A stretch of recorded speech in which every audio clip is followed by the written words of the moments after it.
This is the start of side 2. So we now return to local news with Rod, who will start with sports. Enfield and Haringey sprinter Chichindu Yuja has been included in Team GB's 4x100 relay team for the upcoming European Championships, but he missed out on selection for the 100 metres.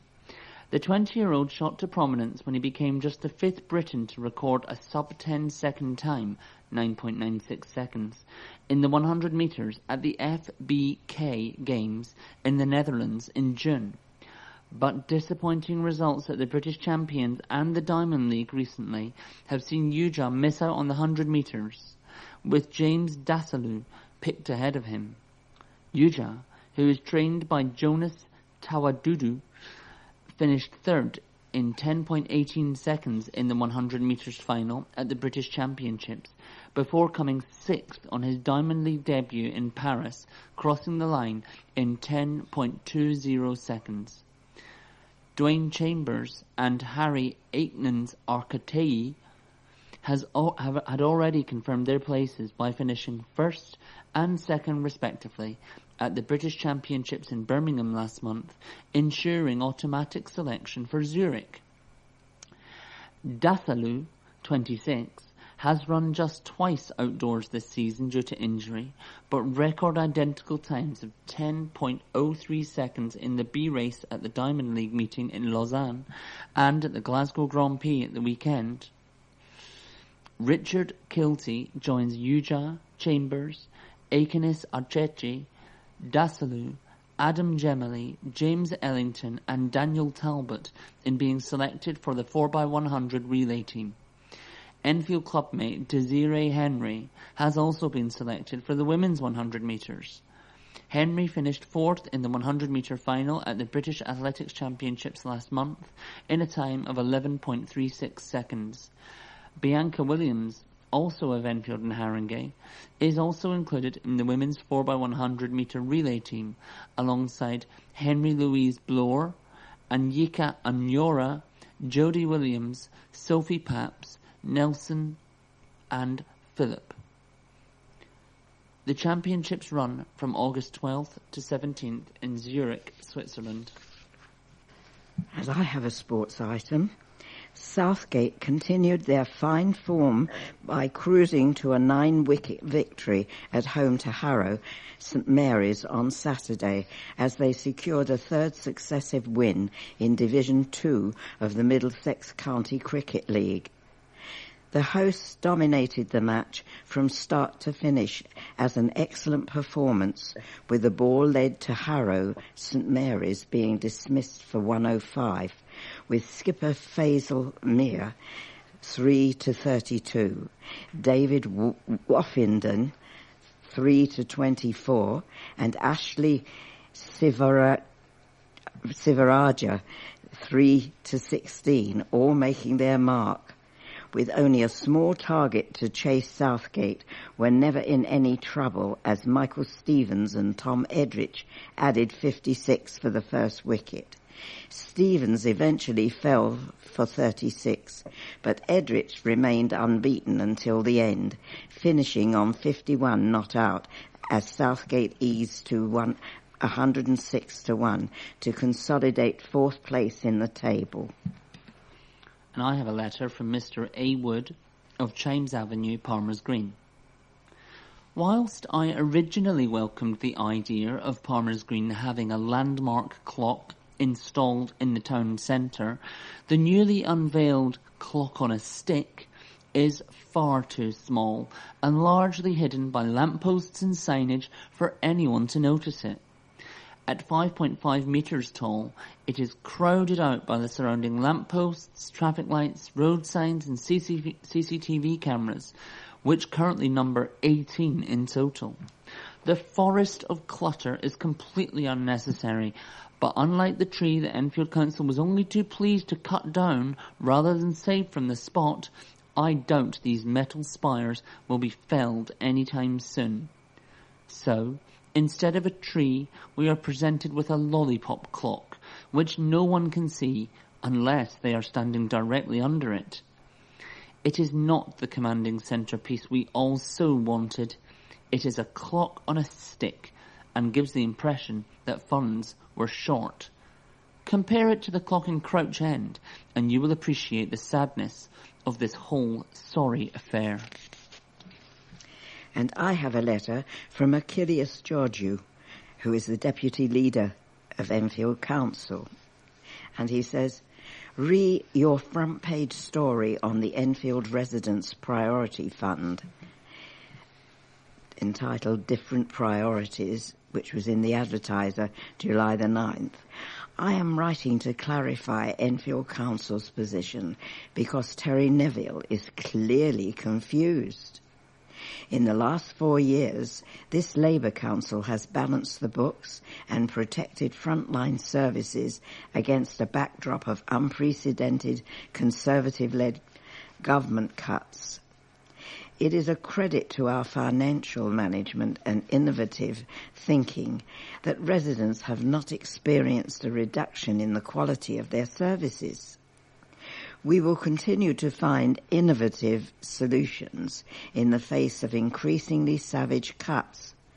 But we are approaching the point where the coalition's slash and burn approach to local government funding means we will have to make very difficult decisions on the future provision of services and initiatives. Either Conservative group leader Mr Neville wants us to balance the budget that has been slashed by his government, or he wants us to be financially irresponsible and spend money we don't have. It is also surprising that in the May election, his party claimed it would cut council tax and business rates. How is it going to pay for this? If Mr Neville has any understanding of the essential and resident-valued services we provide, perhaps he will join us in lobbying central government for the funding our residents need and deserve. Children at a primary school rolled up their sleeves to bake for charity. Wolferson Hillow Primary School in Chase Road, Southgate, took part in Bake a Difference for the care home group Jewish Care's Great Jewish Bake Day. Excuse me. As nursery children iced biscuits and cupcakes, older children baked brownies for a school bake sale. The bake day took place across the country, and the money raised will be used to organise tea parties for older and isolated people in the community, as well as raising money for charity Jewish Care. Jewish studies teacher at the Southgate School, Orla Stoller, said, "We were very excited to get involved in the bake day this year, and every last crumb of cake was eaten at our bake sales. The children really enjoyed taking part, and many of our pupils' families have been touched by the support of this wonderful organisation." Daniel Carmel Brown, Director of Fundraising and Marketing at Jewish Care, said, "The wonderful thing about the Great Jewish Bake Day is everyone can get involved in some way or another, from the kids who made and sold cakes raising a few pounds to help support Jewish Care's work, to the larger events bringing schools and care homes together. We want to thank every single person who got involved. Every penny we raise is important to us, and we hope that along the way lots of fun was had and cakes were eaten." An Edmonton mother feels unable to travel far from her 6-year-old son's school after he escaped the attention of teachers during the lunch hour, left the school and got onto a bus. Lisa Ruskin, 27, of Sutherland Road, sent a letter of concern to the governing body of Hounsfield Primary School last week after her severely autistic son, Reese, walked out of the premises in Ripon Road towards Hertford Road, where he hopped onto a 349 bus and ended up in Ponders End. The incident with the boy, who was described by his mother as a little explorer, occurred after a teacher left one of the exit gates open. Having managed to get onto the 349, Reese ended up in Ponders End, where the driver of the bus noticed the boy alone. He phoned the police, and Reese was returned to school, and Lisa was notified. As a parent, you take your child to school and you put your trust in the school that they will ensure your child is safe, Mrs. Ruskin said. That trust has been broken. I don't feel like going too far from the school, as I am scared something like this will happen again. Imagine the things that could have happened. Reese joined the school from Raynham Primary School in Raynham Avenue, Edmonton, last year because it is closer to home and because it has more experience teaching autistic children, his mother said. After the incident on May the 16th, the school checked CCTV recordings and discovered what had happened and had several meetings with Mrs. Ruskin, who, after remaining concerned, decided to approach the Advertiser. She added, "We've been taking legal advice as this should not have happened. I just want to make sure this never happens again." The school said that following the incident, gates have been modified to close automatically. Additional CCTV cameras have been installed to cover all exit points, and all members of staff have attended a refresher session on security. Head teacher Emma Lakin said, "The safety and security of all of our children is a top priority for us, and we work very hard to keep all of our children safe and secure. The school has taken all possible steps to prevent a reoccurrence. We understand Mrs. Ruskin's concerns and have explained what measures have been taken following the incident in May. However, we are happy to meet with her and discuss this in more detail." An Edmonton restaurant narrowly missed out on being crowned London MP's favourite curry house.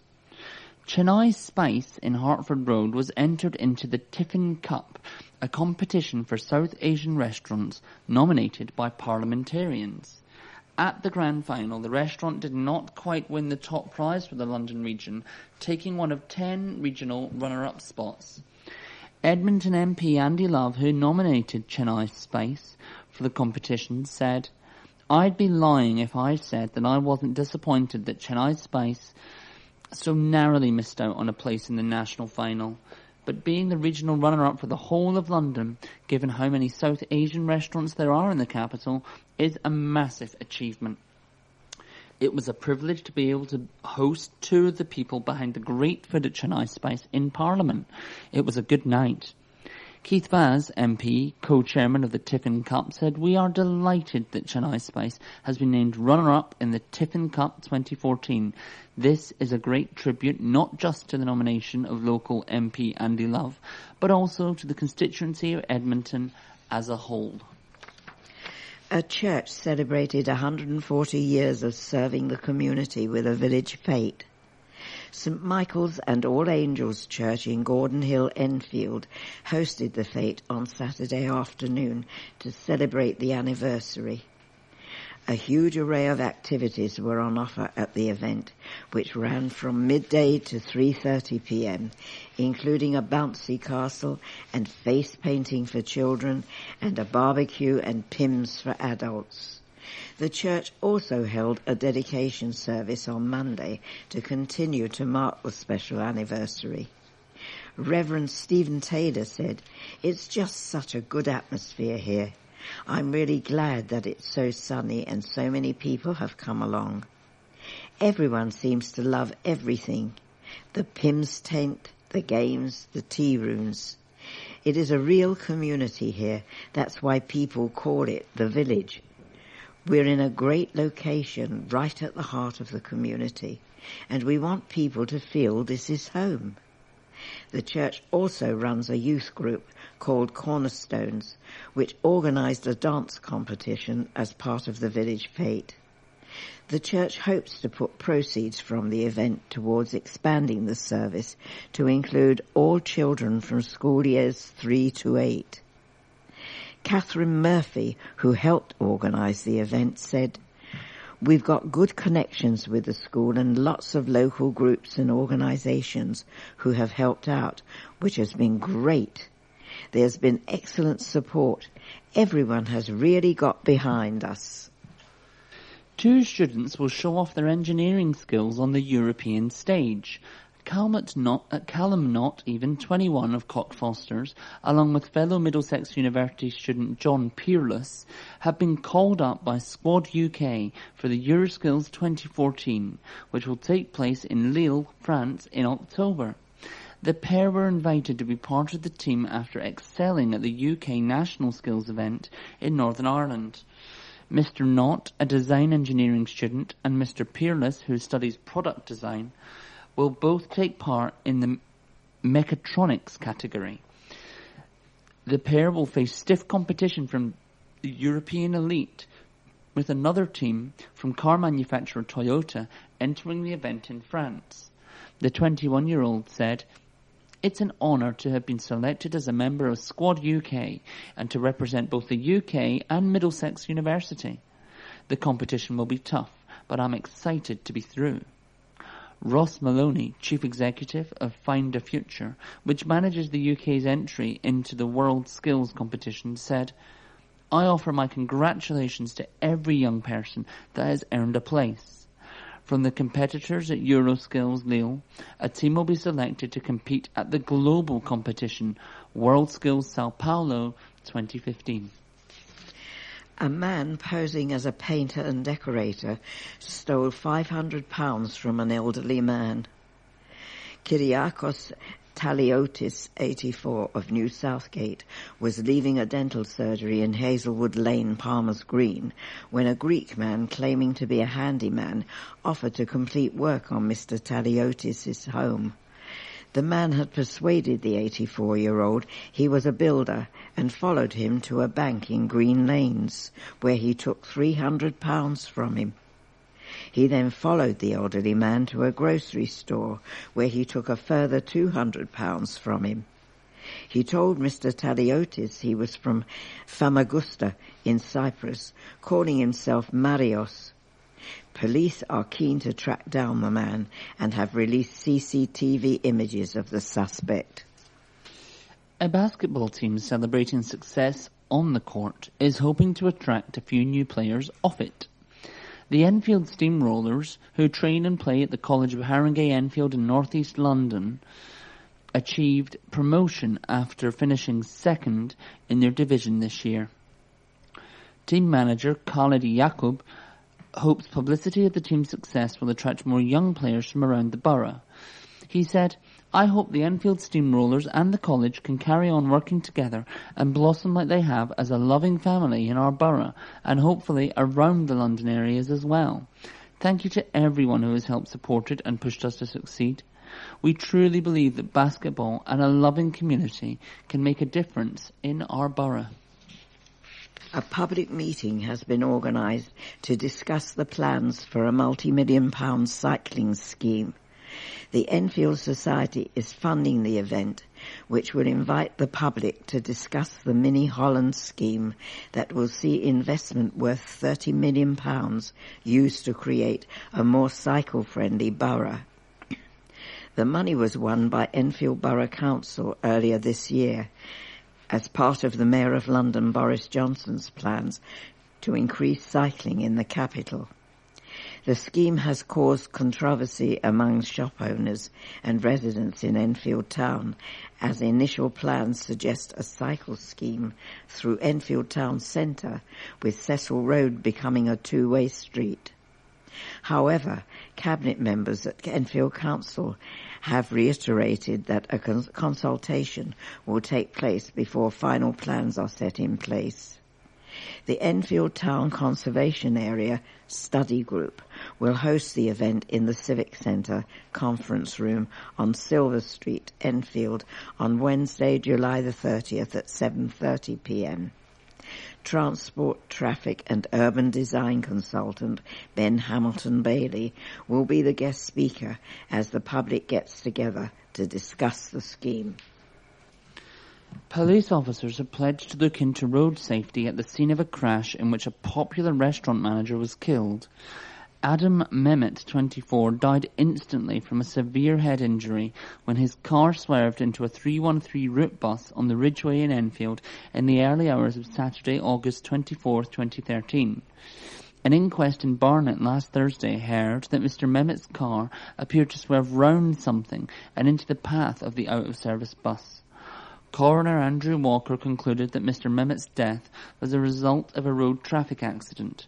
However, in response to questions from Mr. Walker, Detective Constable Mandy Powell and PC Simon Gladstone admitted they would look into safety on the section of the Ridgeway where the accident occurred.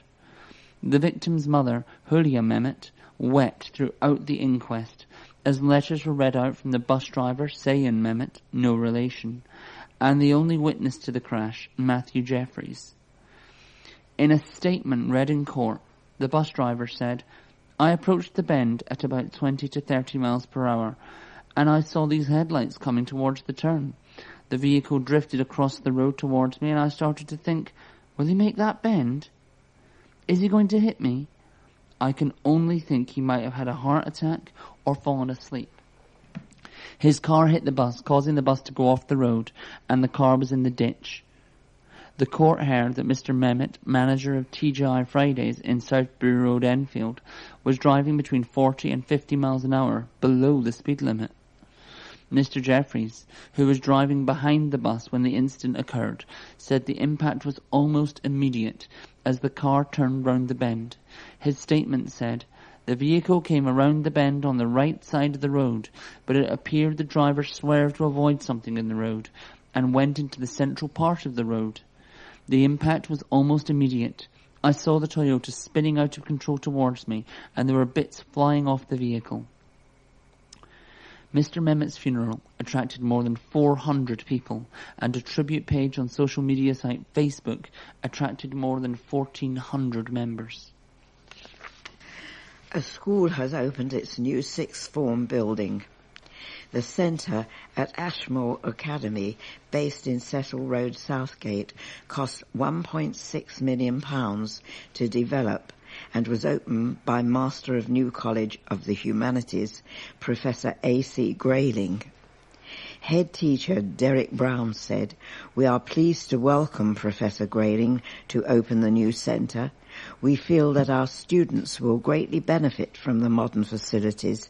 Encouraging the students to remain on site, even during downtime, is also a reflection of our commitment to their safety and well-being."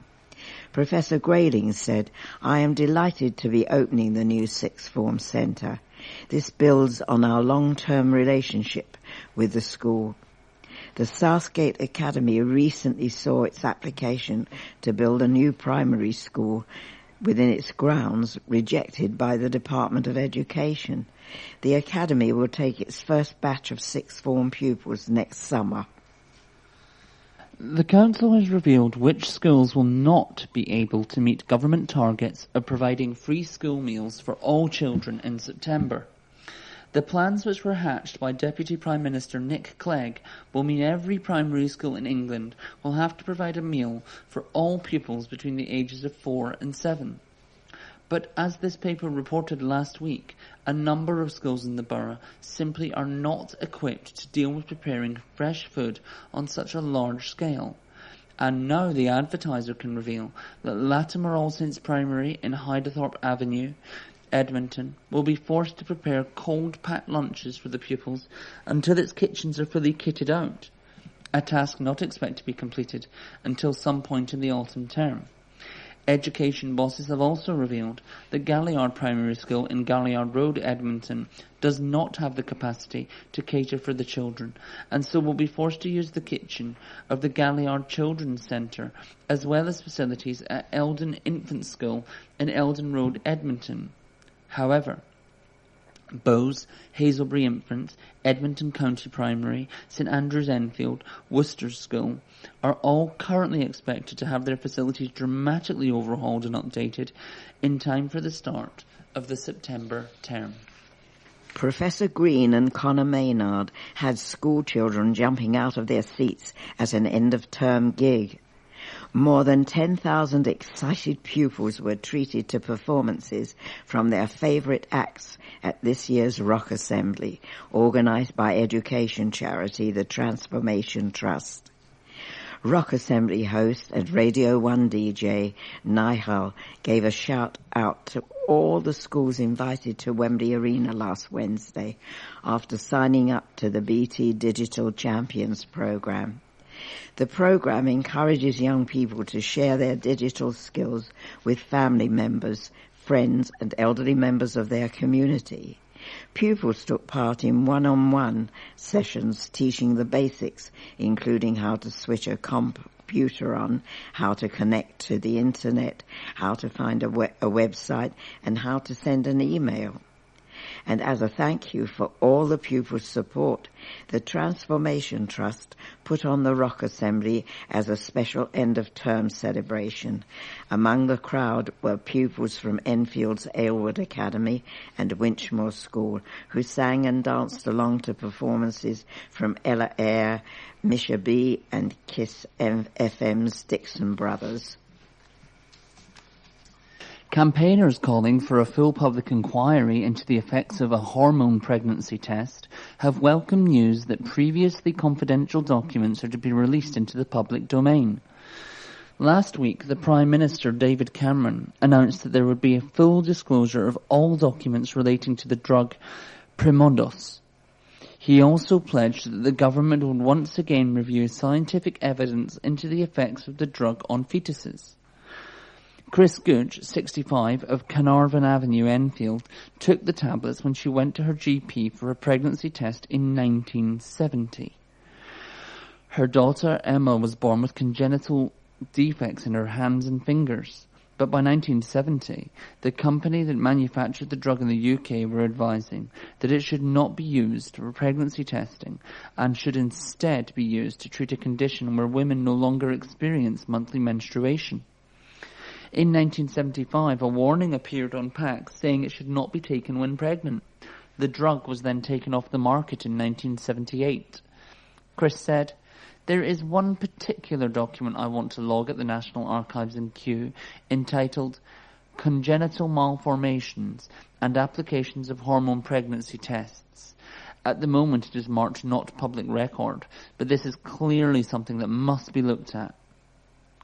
The government has previously examined scientific evidence and said a review this year found the data not sufficient to conclusively prove an association between the use of Primodos and congenital defects. We have reached the end of our programme for this week. Thank you for listening.